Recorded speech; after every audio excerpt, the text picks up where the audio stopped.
Assalamualaikum warahmatullahi wabarakatuh. Filsuf sejarah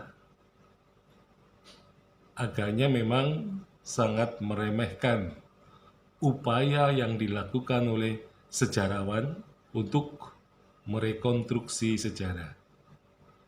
Mereka menganggap bahwa upaya itu atau upaya sejarawan itu tidak berguna. Jadi filsuf itu memandang bahwa sejarawan itu bagaikan tikus-tikus dan cacing-cacing yang tidak berguna dalam merekonstruksi sejarah. Jadi karena mereka berada pada posisi di atas gitu ya.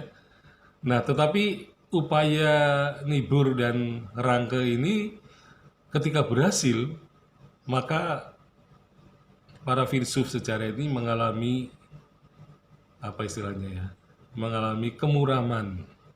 Ya. Jadi Niebuhr dan Ranke itu bisa membuktikan bahwa sejarawan bisa merekonstruksi sejarah sebagaimana yang mereka katakan lebih baik merupakan karya para filsuf. Nah, mengapa demikian? Karena sejarawan itu bekerja dengan cara mencari data atau sumber-sumber sejarah yang tidak hanya sebagian tetapi menyeluruh. Jadi ketika sejarawan berhasil mendapatkan sumber-sumber itu dengan lengkap, maka yang terjadi ia akan bisa merekonstruksi sejarah dengan lebih baik.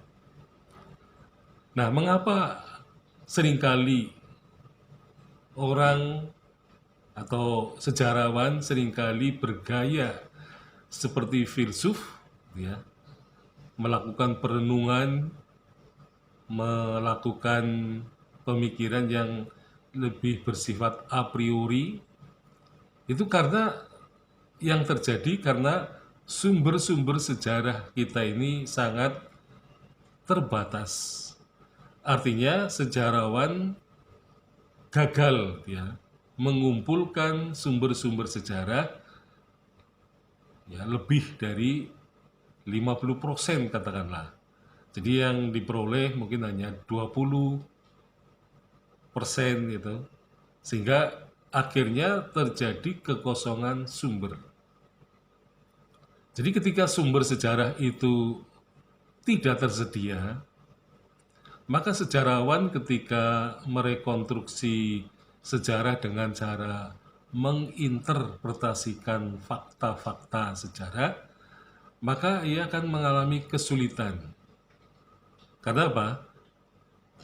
Terbatasnya data itu juga akan mengarah kepada terbatasnya fakta. Terbatasnya fakta berarti banyak kekosongan yang terjadi. Nah, sehingga sejarawan itu kemudian mencoba melakukan interpretasi, yaitu dalam rangka menganalisis sejarah, itu dengan cara apa yang dilakukan oleh filsuf. Nah, sehingga sejarahnya itu selalu terbawa kepada arah pemikiran. Padahal sebenarnya sejarah itu pemikirannya bisa dikatakan sepertiga. Ya, jadi kalau sejarawan merekonstruksi sejarah, maka di dalam karyanya itu ada sepertiga mentifact, ya, yaitu pemikiran, kemudian sosifact, perilaku atau tindakan manusia, kemudian yang sepertiganya lagi berkaitan dengan artifact. Jadi mentifact, sosifact, artifact. Nah, kalau artifactnya kurang, sosifactnya juga kurang, maka yang menjadi dominan adalah mentifact. Nah, Mentivac itu berada pada kawasan pemikiran manusia, sehingga akhirnya sejarah yang menonjol itu adalah sejarah pemikiran, sejarah intelektual. Nah, intelektual bisa juga bersifat a priori karena tidak ada data, tidak ada fakta, sehingga orang kemudian mengira-ira. Ya. Jadi sejarawan hanya menerka-nerka, bisa salah, bisa juga benar. Tetapi dalam rangka menerka-nerka atau menduga-duga, sejarawan seringkali melakukan kesalahan. Karena sejarah memang harus ditulis berdasarkan bukti dalam bentuk data, sejarah, dan kemudian menemukan faktanya. Jadi sejarah tanpa fakta, terutama fakta sesefek dan artifek, maka yang terjadi adalah orang mengira-gira, menduga-duga di ranah pemikiran. Nah, sehingga kebanyakan duga-duga itu seringkali keliru.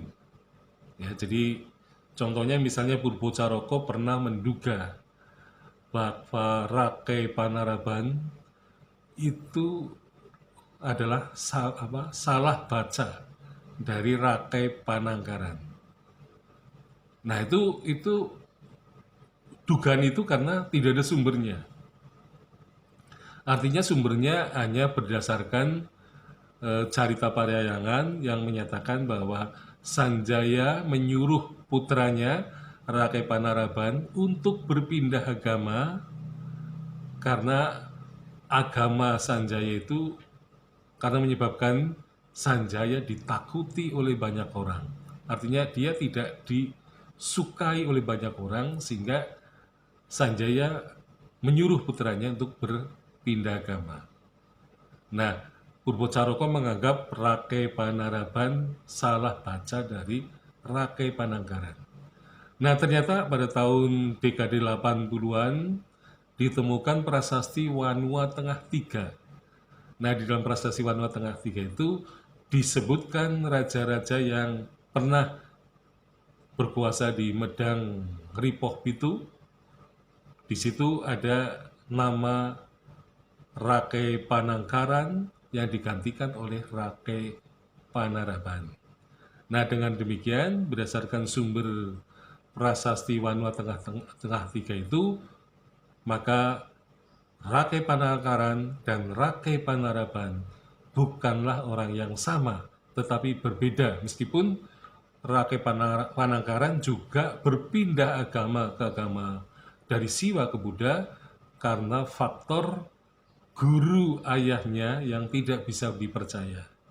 Jadi di situ di prasasti Sangkara dikatakan bahwa ayah Raja Sangkara menderita sakit panas yang sangat berlebih gitu ya. Jadi mungkin demam berdarah jangan-jangan. Ternyata gurunya itu tidak bisa menyembuhkan penyakit ayahnya yang disebut sebagai Rahyangta Imedang.